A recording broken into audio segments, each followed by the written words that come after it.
Hey, I'm Alex Radcliffe from Board Game Co., and this is going to be To Back or Not to Back. It's been too long away from all of you. I've missed you these past 2 weeks. We've had substitute videos, other things you can watch, but I do like To Back or Not to Back, and it's back this week, and it'll be back next week, and the week after that I don't actually know yet. We'll find out. We'll see what happens, and the year tends to die down a bit.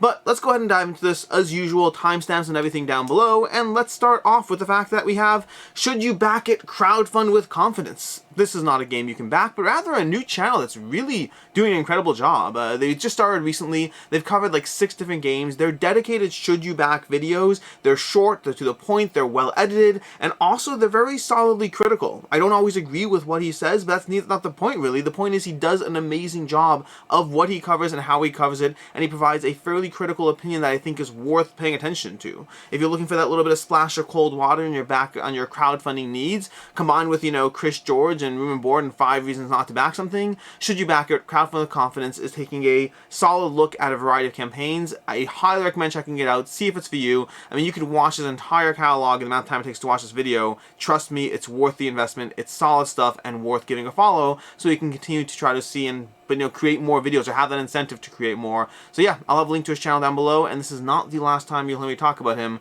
on this channel.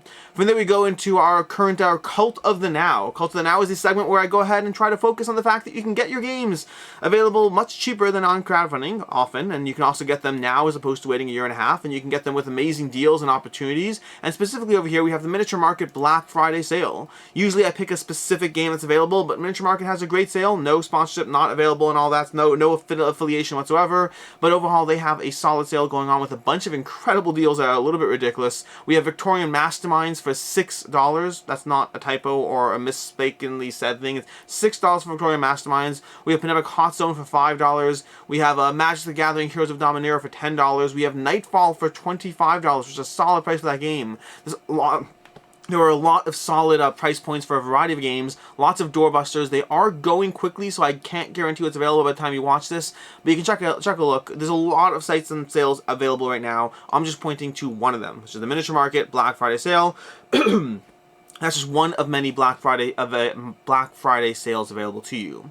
From there, we're going to dive into the board game adjacent category. Board game adjacent, starting off with the custom bags and playmats for board games over on GameFound. This is in Crafting Kingdoms, currently at $30,000 raised out of a $50,000 goal. They'll probably cross that finish line, but they're definitely kind of get a little bit close. 260 backers, and this is basically offering Crafting Kingdoms. If you don't know, the last campaign they had was over on Kickstarter. They had like 500 backers, something like that, for basically doing Gloomhaven and Frosthaven playmats. This is not for that. This is a totally different thing. This is going to be regular playmats for your tables, as well as a board game bag. You can actually check out the board game bag. I have that in my video. I did a video this past week, or a week ago, whatever it was, the Deluxified board games. I covered the board game bag there. Rado covered it as well in a video. You can take a look at that, but basically it's what you see here. It's a board game backpack that can be carried a few different ways. It can be carried as an actual backpack. Honestly, the video they have, check out their video on the campaign page itself, does a great job of showing you the various ways you can utilize the backpack. It is a solid backpack from the week that I've had it. I can't compare it to having used it for 6 months, something like that, but from the week that I've had it, seems very solid, and what I have is still a prototype form, not even the final version of it. But yeah, this is the Adventure, a solid board game backpack, worth checking out. Oh hey, look, I'm over here. But yeah, a solid backpack over here. I recommend taking a look at it and seeing if it's for you or not. Additionally, they also have playmats. They have a whole bunch of playmats. If we scroll down even further, past all the backpack needs, they have, here, so you can see you can carry it like this, you can carry it like that, you can carry it like that, you can carry it like that, and it has these playmat options over there, and you can carry it like that. All the ways you can carry it in terms of just different options for you, different color options, different customizations, and I'm trying to get to the playmats, and I'm just seeing more board game backpacks. Ooh, fun little art prints. I want the art prints. Ooh, that's fun. I want the art prints.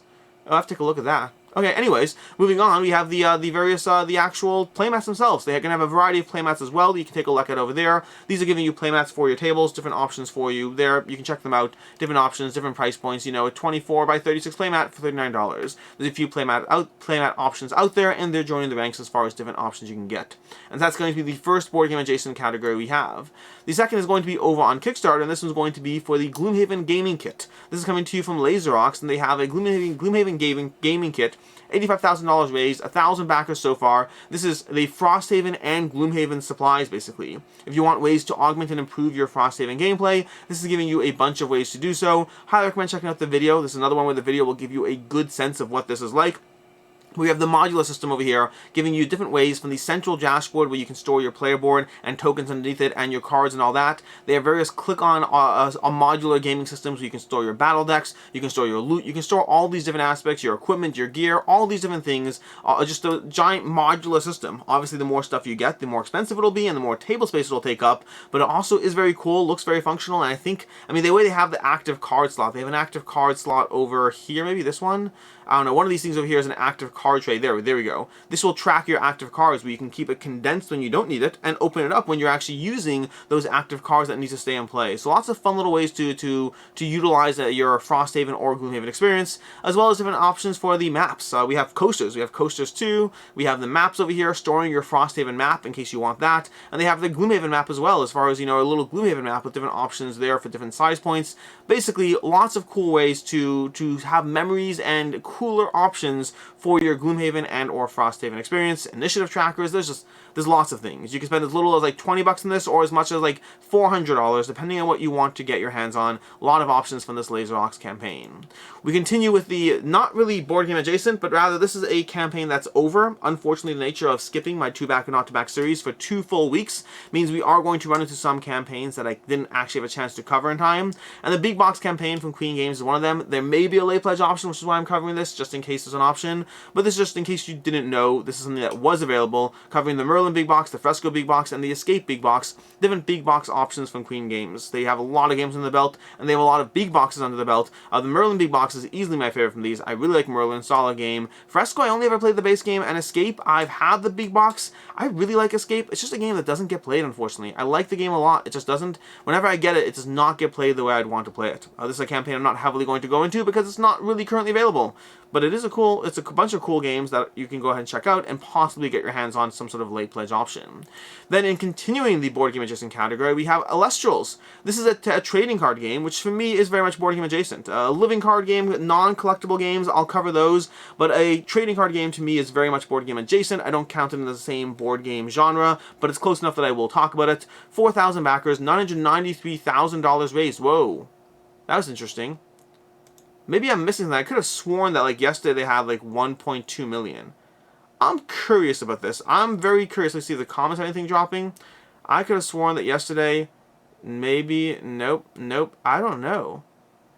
I don't know if it dropped or not. Huh.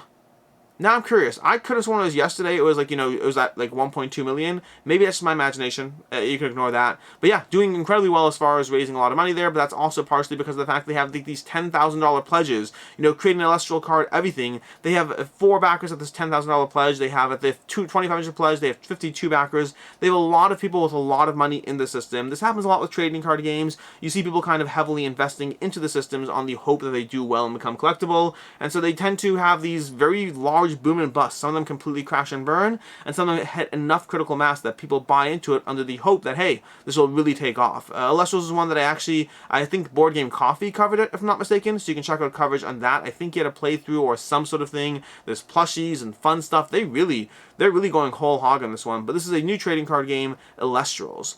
From there, are we finally up to new campaigns? We finally are up to new campaigns! So, the new campaigns. Diving into this, we are now up to the new campaigns. Let's start off with Heroes of Might and Magic 3.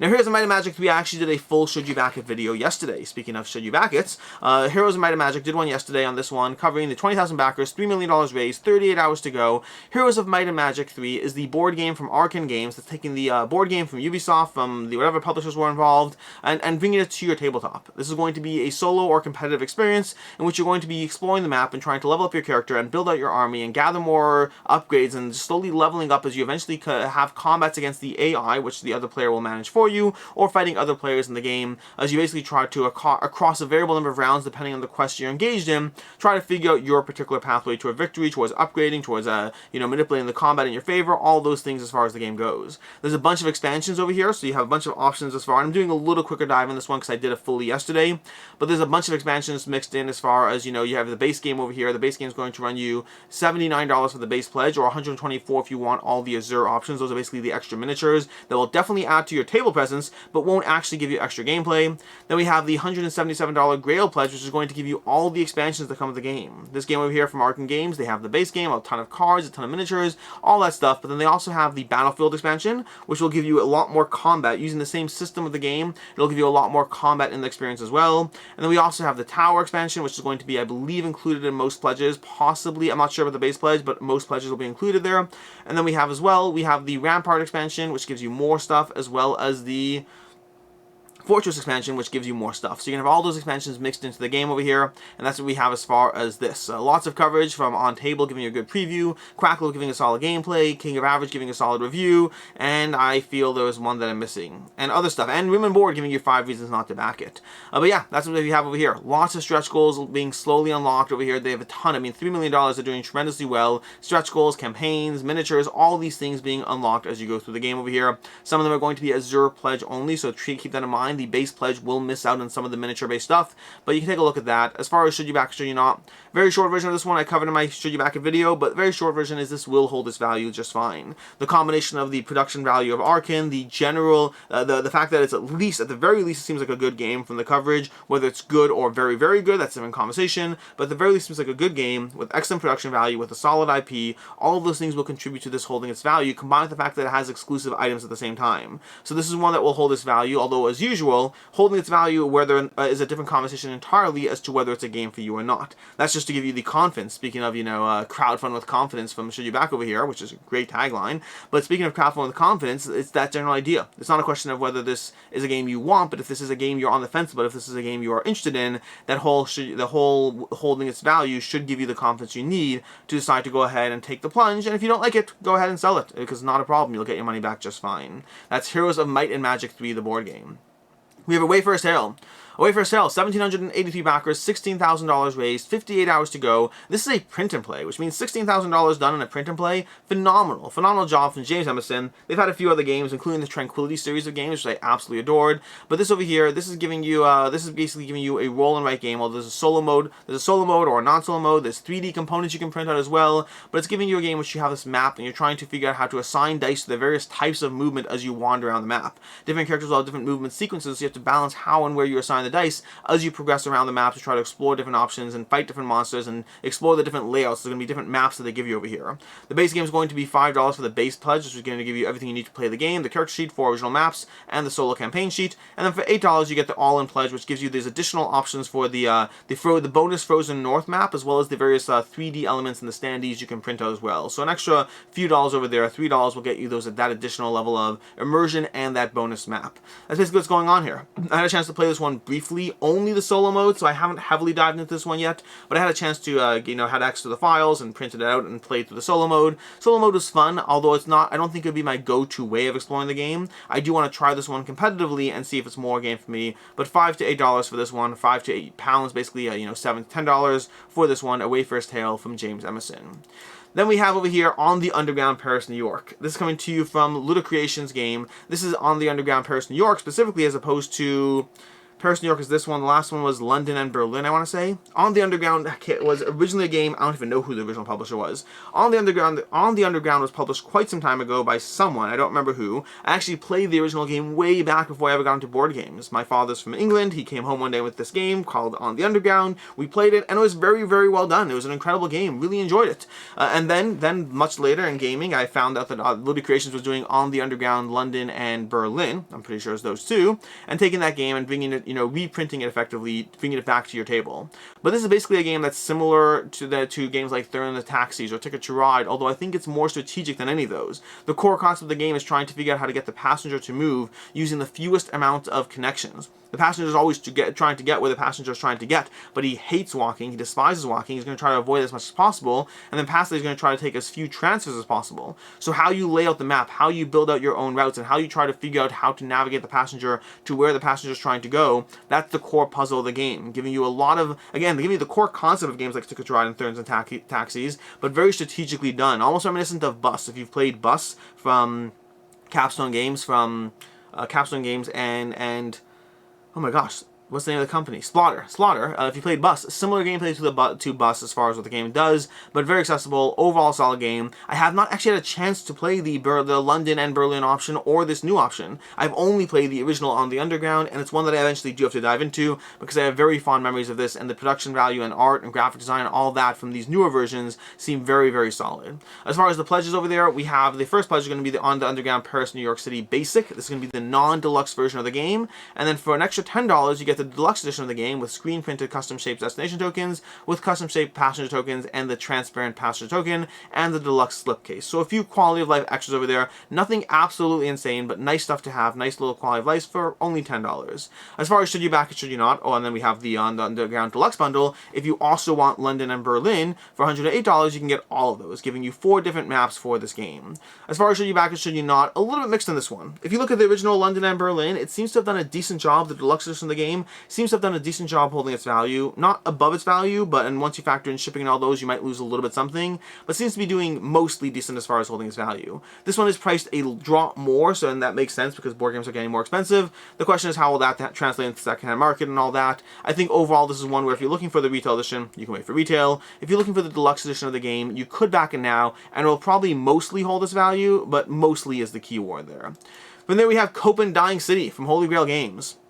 718 backers, $55,000 raised, 3 days to go on this one. This is Copan Dying City from the same team, the designers, the publisher, and all that, who brought you Museum Pictura or brought you Encyclopedia. And Copan Dying City is a game about Copan dying slowly. Throughout the course of the game's going to start with resources being very plentiful, and you're going to be gathering resources as much as you possibly can, being mindful that your storage board only holds so much unless and until you upgrade it. But as the game progresses, your ability to get resources easily will be hurt. Things are slowly falling apart around you. Resources are less plentiful, and so it's up to you to try to rely on how well you built things out across those first rounds of play, how well you improved your storage, how much are you holding on to food from earlier rounds, how much you built your other systems so you can rely and get by on fewer amounts of food as the game slowly progresses towards its end state. You're trying to balance the fact that the game, all the positions, the locations where you can place your workers, and all these things are just slowly dying around you, all as you try to figure out what your pathway to victory is. Are you trying to go for the Jade Mask? Are you trying to get more people? Are you trying to visit these neighboring cities and all that? What are you trying to do in this game in what is effectively mostly a worker placement game with a degree of trying to figure out what your particular puzzle and tableau will be? That's Copan Dying City. Lots more about that. You can check out my review of it. There might be gameplays. I'm assuming there's gameplay somewhere in this one.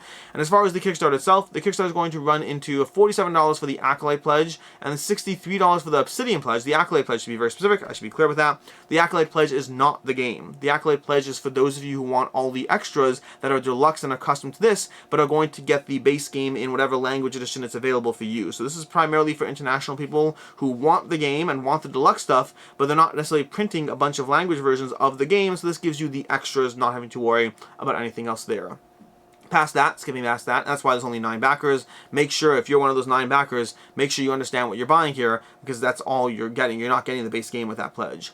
For $63, you have the Obsidian Pledge. This is going to be the base game, and then for $99, you have the Jade Pledge, which gives you the all-in, the Aztec Ambassadors promo, as well as the Lost Valley expansion, giving you all the content for this game. There's going to be a bunch of stretch goals that have slowly been unlocked. There's going to be the Lost Valley expansions, the Ambassadors promo, we have the various add-ons and sleeves and tokens and all that, and of course the stretch goals and omen cards and card holders. And this is a little chart showing you, which is being available in each pledge, so you walk in clearly understanding what it is you're getting at different options. Very clear. Overall, really enjoy that chart. I would love it if more games did that, although it always obviously depends on how easy it is to do so based on the various pledge levels you're offering. But that's basically as far as what we have over here. A bunch of deluxified upgraded components, an expansion mixed in, and of course a base game in Copan Dying City. As far as should you back it, should you not, Holy Grail Games is a tough one. I generally enjoy their games. The games of theirs that I've played, I've liked them a lot. I think Museum Pictura is excellent. I think Copan Dying City is very good, and I think Encyclopedia is absolutely amazing. One of my favorite games of all time. They generally have put out some very solid games, but for the most part, their games have done okay on holding their value. Like on the Underground before, this is a game that's going to likely mostly hold its value, but not fully. I find in Holy Grail games in general, depending on their game, they do vary for sure, but depending on their game, they do a decent job holding their value. We're not fully getting all your money back, especially once you count in shipping.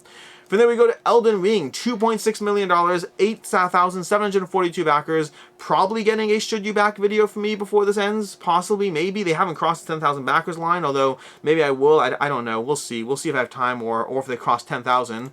But 4 days to go, Elden Ring the board game from Steamforged Games. This is massively underperforming what I thought it would do. This was the most followed campaign in history, the most followed campaign on Kickstarter in history, and I thought between that and between the IP and between Elden Ring and between all these different things, I thought this thing would be crushing $8 million.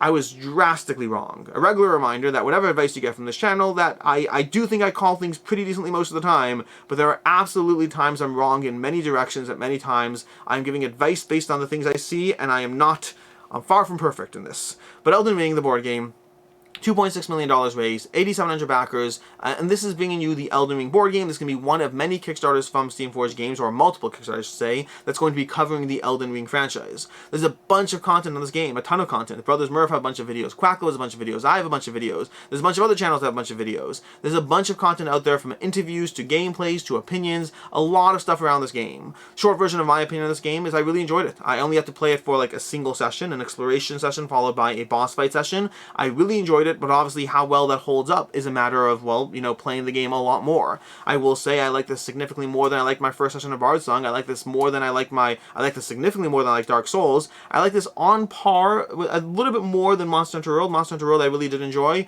but I think this is slightly more than Monster Hunter World, although it will depend. I need more time with the game to actually be able to give more than a, hey, I've played the game for 2 hours, here's my opinion of it.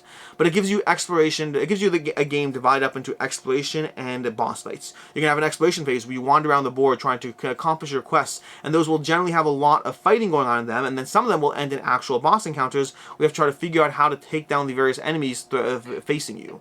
The enemies will have a degree of AI where you could sort of plan around them. Bosses will have their own separate AI deck, but makes it a little harder to plan around them, but you can still kind of start predicting the ways they operate, and you have to try to figure out how to basically take advantage of the stance system in this book over here, knowing when to be aggressive, when to be defensive, when to be tactical, trying to figure out what you're going to do in order to make sure you get hit as little as possible and hit back as hard as possible. It is a challenging and rewarding puzzle. For me, combat was the highlight of the game. The exploration was the nice little thing around the combat that gave you something to do in between combats that didn't feel grindy. It felt like light and simple exploration followed by nice combat. Light and simple exploration followed by nice combat. The combat was easily the main reward, and the exploration kept the game interesting along the way.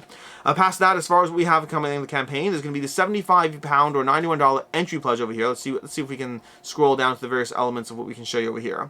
First of all, as far as the why back now, they have the exclusive Iron Fist Alexander. That's going to be like, you know, $15 on its own, but if you back it, it's a free gift for all of you. You're going to have a whole bunch of Kickstarter exclusive expansions as well. So some of the content over here is Kickstarter exclusive. And when we get to the should you back it part, those things will absolutely hold their value over there. And then we have the $89, entry pledge over here, which is giving you a dialed down experience, not a ton of content, but it will give you enough of a taste to know if you, like, this is a good pledge for those who are like, hey, you know what, I want to dive in, I want to see what the game is, and I'll come back in a year and a half when they have their next Kickstarter and I'll get all the stuff I missed. No guarantee they have all the stuff you missed. I don't know what their plans are for what will be in the Kickstarter, past the fact that they plan on having more Kickstarters for this game. But then from there, if you want to take it to the next level, we have over here, and this shows you some of the various, you know, the harness you're going to have in it, the various enemies you'll have in those pledges, the advanced enemies, the bosses, showing you all that content so you can get a sense of what's there. From there, we get to the next pledge level, which is going to give you more stuff over here. For $179, we get the actual core pledge over here. This is giving you all the additional exclusive unlocks, it includes Realm of the King, plus all daily unlocks with an additional $100, 40-hour replayable campaign. So it's $179. This is not cheap, but it's giving you a lot of content over here. And overall, again, I really enjoyed it. I mean, 40, what did it say? 40 hours of this? They said 40 hours. 40 hours. I'd play this for 40 hours. I'm pretty sure.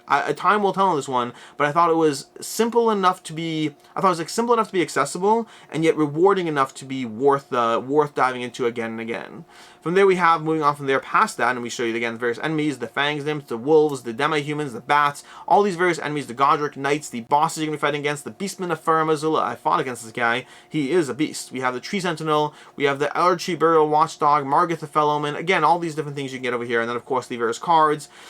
And then from there, we go into the all-in for $429, which gives you absolutely everything in the Kickstarter at a $79 discount. This is giving you all the miniatures, all the bosses, all the expansions, some of which are going to be Kickstarter exclusive. We have Realm of the Drafted King, we have the Wimpy Peninsula, we have the Stormvale Castle, we have the Flying Dragon, which is Kickstarter exclusive, the Erdtree Avatar, plus all daily unlocks, a lot of Kickstarter exclusive content, but also for $429, which is absolutely much more than you need to spend on this game. I mean, unless you're really, really interested in it, even though you haven't even played it yet. But yeah, a lot of content for this. This is basically Elden Ring, the board game for Steamforged Games, which brings us to the should you back it, should you not. First of all, I really think this is Steamforged. I think this is one of Steamforge's best titles. I'm fine, again, at 2 hours in, take that with a grain of salt. But I think time will show in this one that this one is very much appreciated as far as what the game is doing. I think this is one that will be well received. But as far as whether it's a game for you is a different conversation. As far as will it hold its value is a different conversation. The will it hold its value is, I think that's an easy yes. I think at almost any pledge level, or any pledge level, I think this is one that will easily hold its value. With the possible exception of the entry pledge, because I don't think there's anything Kickstarter exclusive there, but almost everything else is going to be coming at you with like extras and exclusives and things that you can't get your hands on otherwise, making this a game that has a very solid IP, a lot of people backing it, a lot of people interested in it, and giving you a lot of exclusive content you can't get your hands on otherwise. Steamforged Games, for better and for worse, whether you've liked them or have not liked them, they have generally done a good job holding their value, and that will likely be true with Elden Ring. If anything, it will be more so true with Elden Ring. So as far as the should you back it, should you not aspect, I absolutely think that as far as the holding its value aspect, I think this is totally worth getting, because if you don't like it, you can easily resell it and get your money back. As far as whether it's a game for you, that's an entirely different conversation. Spending $429 on a game you've never played, that is a gutsy move, and that's a move that you make if you're like, oh my gosh, I absolutely need this game in my life. But do you? Like, I mean, you can also get the $179 pledge, and that will hopefully tide you over to the next Elden Ring Kickstarter. And even if you can't get the same content, do you really need every single thing? Because factor in, they're going to have multiple Kickstarters, which means by the time you're done over here, getting the full all-in of Elden Ring might be costing you anywhere from, $1,200 to $2,000 to get absolutely everything over here, which is a whole lot of money to be spending on a single game. You have to be playing that game a whole lot to be worthwhile. So I do think Elden Ring is excellent. I do recommend it, but whether or not you get absolutely everything, holding its value or not, is an entirely different conversation. Moving on to Mysthea and Icaion, I don't know how to pronounce that, I'm sorry. The solo expansions from Tabula Games. This is what I'm doing. 894 backers, 34,000 euro raised. These are 2 solo expansions as well as base game options for these 2 games over here that Tabula Games bringing to GameFound.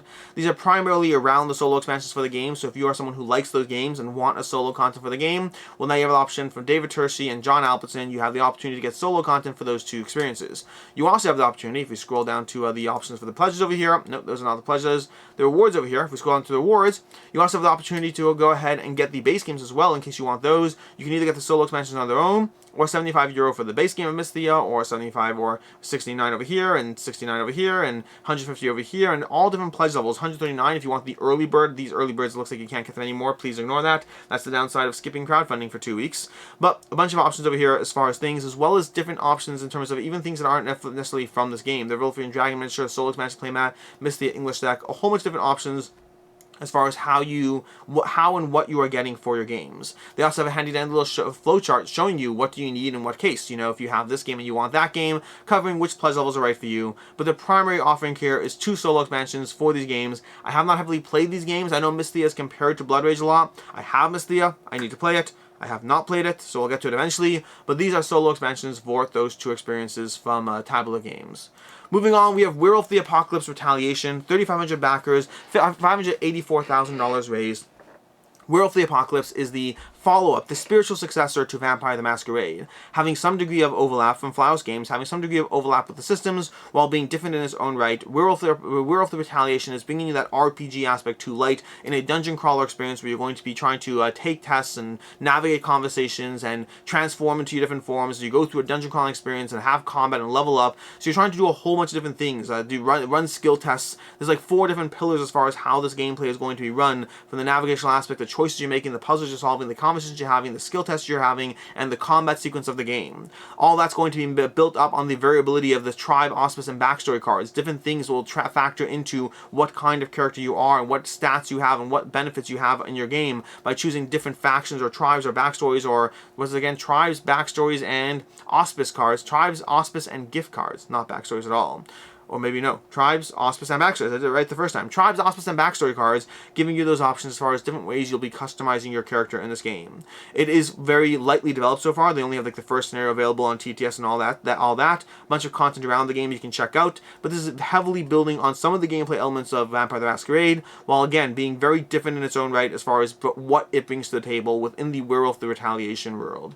Lots of pledge levels over here, or a few pledge levels to say. We have the base game over here is going to run you $112 for the base game, which gives you Retaliation base game and all unlocked stretch goals, and then $199 is going to give you Retaliation base game and the Aftermath, and then for $298 you basically everything: Retaliation base game, the Aftermath expansions, metal dice, metal trophies, painted miniatures, terrain miniatures, and all unlocked stretch goals. That's what you have over here. These are going to be the add-ons, the metal dice, the metal trophies, the all tribes, the terrain miniatures over here. It says painted miniatures. Yeah, we have the painted miniatures, all 12 miniatures, painted with 15-20 operations, including color plus wash. So again, for $298, giving you a bunch of options over there. And I should say, for the tribes over here, for the Aftermaths, these are all available to be bought individually, but all of these Aftermath packs are what you get at the $199 pledge or above. So if you want all the gameplay all in, you get basically the Lupus pledge for $200, which gives you the base game, and all the Aftermath packs, each of which is giving you additional scenarios, 3 full scenarios, 3 tribes, 9 miniatures, each of you giving you that extra degree of content, as well as gifts and tokens and cards and all that stuff for the game. And then of course you have the quality of life deluxification add-ons, which will bring your pledge cost up to $298, additional $100, but giving you a nice solid degree of extra immersion with painted miniatures, non-painted miniatures, coins, metal, satchels, all that stuff as far as that stuff. So, should you back it, should you not? This one, again, in general, usual disclaimer, if you're talking about a game that has $100 as the entry point and $300 as the all-in, you have to question, do you need this game? What's it doing for you? What's it doing differently than other games? Do you have Vampire the Masquerade? Are you playing that already? Why are you getting Werewolf the Apocalypse? Is it really going to be adding something extra to your gameplay experience? Or is it going to be sitting on the table just being another game that you're not getting to because you have too many of these games? You always have to ask yourself about that with any game. With Heroes of Might and Magic, are you just going to play Mage Knight? With Elden Ring, are you going to play, well, I don't know, Too Many Bones? Are you playing Too Many Bones anyways? Because Too Many Bones is fantastic, and that's plenty of stuff that you have there. With Werewolf the Apocalypse Retaliation, do you have other games in the genre, and this is just joining those to sit on your shelf?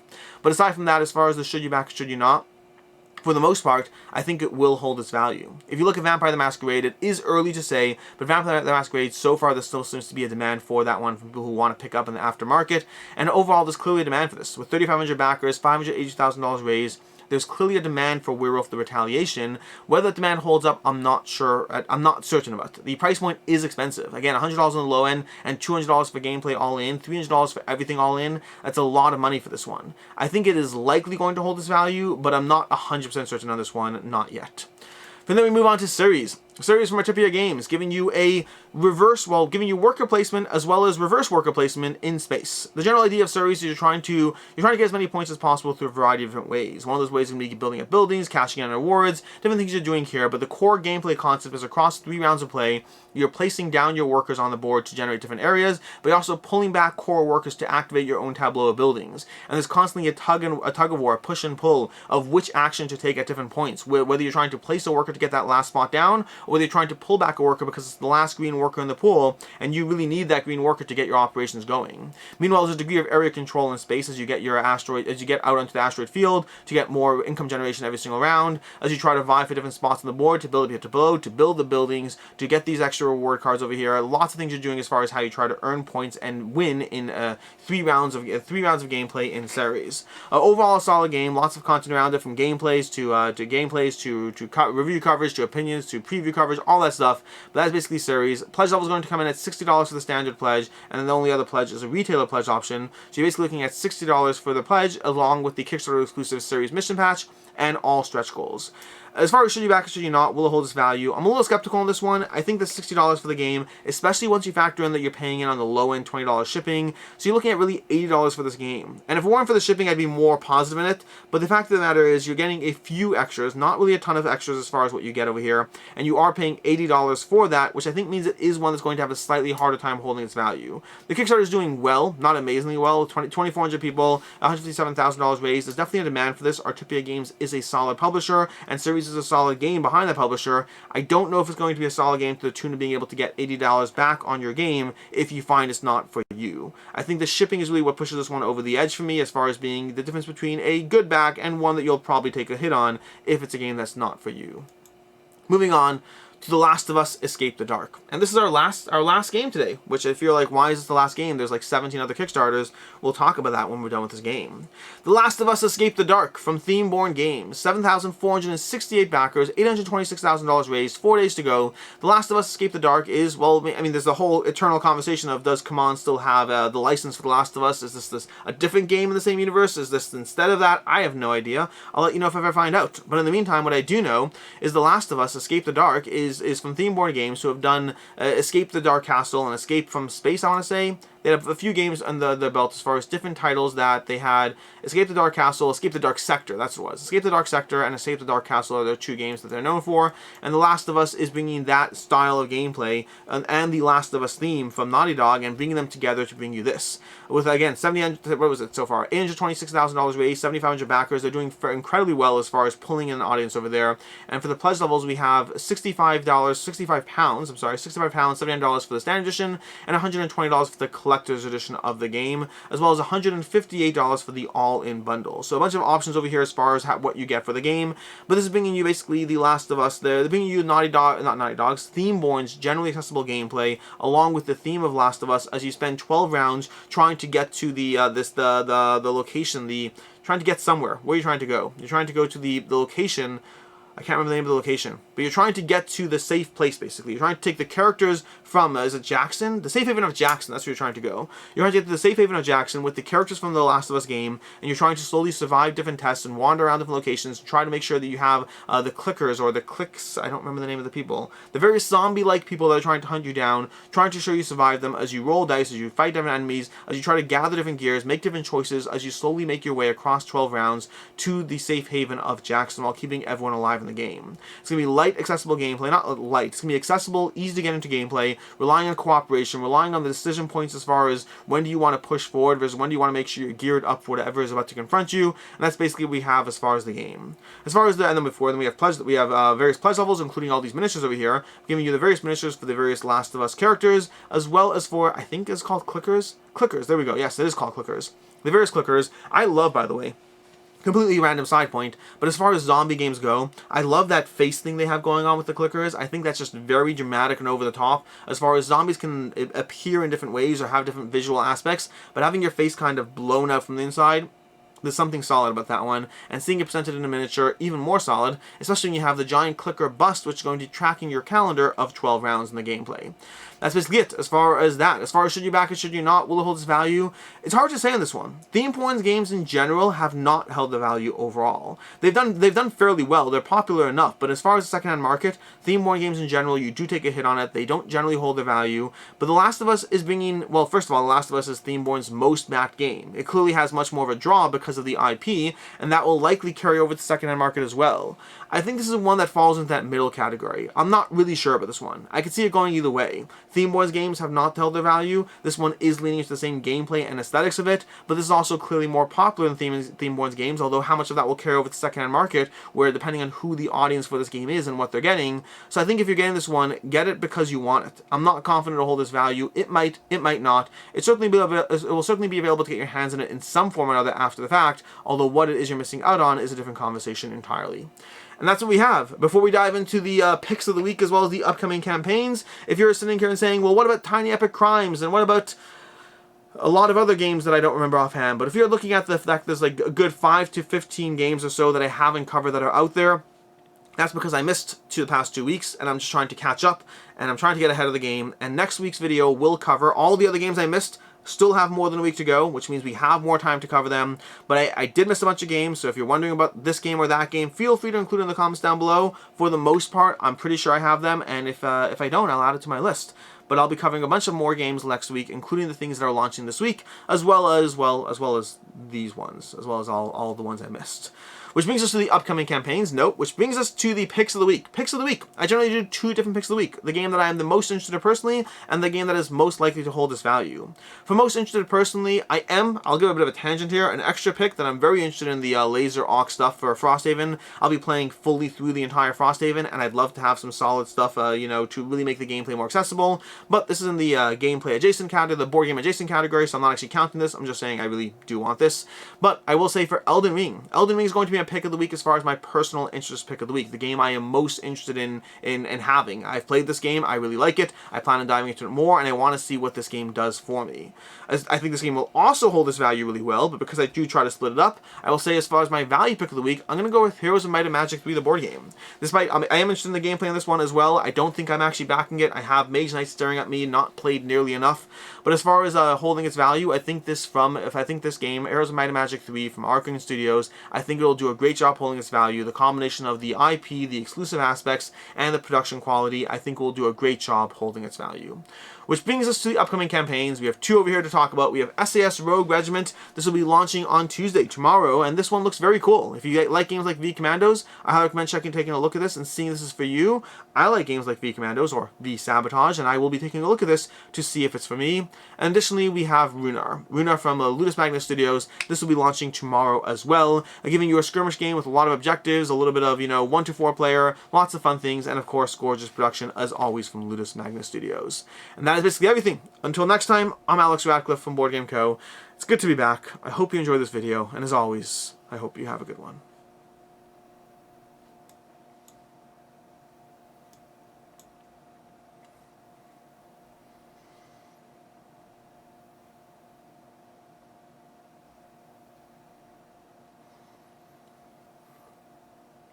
The other day my wife asked me to go to the store and pick up 6 cans of Sprite.